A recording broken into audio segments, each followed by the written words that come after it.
Hi මේ දවස්වල හැමෝම කතා වෙන කුරුණෑගල ආසිෆ් බිරියානියකට ඔන්න මමත් ගියා. TikTok එකේ ගොඩාක් අය මේ තැන රෙකමන්ඩ් කරලා තිබුණා world best biryani experience එක ගන්න නම් කුරුණෑගල ආසිෆ් බිරියානියකට යන්න කියලා. මෙයාලගේ ස්ටාෆ් එක ගැන කියනවා නම් හරිම ෆ්‍රෙන්ඩ්ලි ස්ටාෆ් එකක් තමයි මෙතන ඉන්නේ.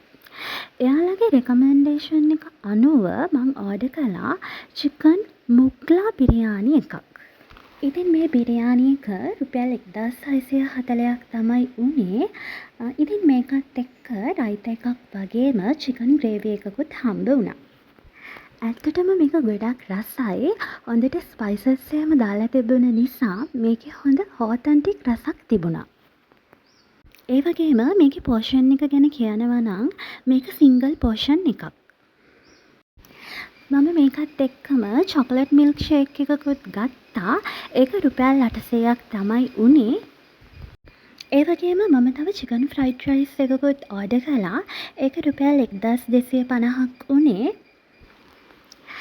ඒකටත් චිලි පේස්ට් එකක් වගේම සෝස් එකකුත් හම්බ වුණා.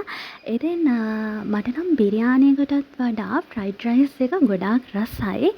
ඒකට චිකන් එහෙමත් ගොඩාක් දාලා තිබුණා. ඉතින් ඔයාලත් කුරුණෑගල එනවා නම් ආසිෆ් බිරියානි try කරලා බලන්න. ඔයාලට වෙනස්ම ෆුඩ් එක්ස්පීරියන්ස් එකක් අරගන්න පුළුවන්.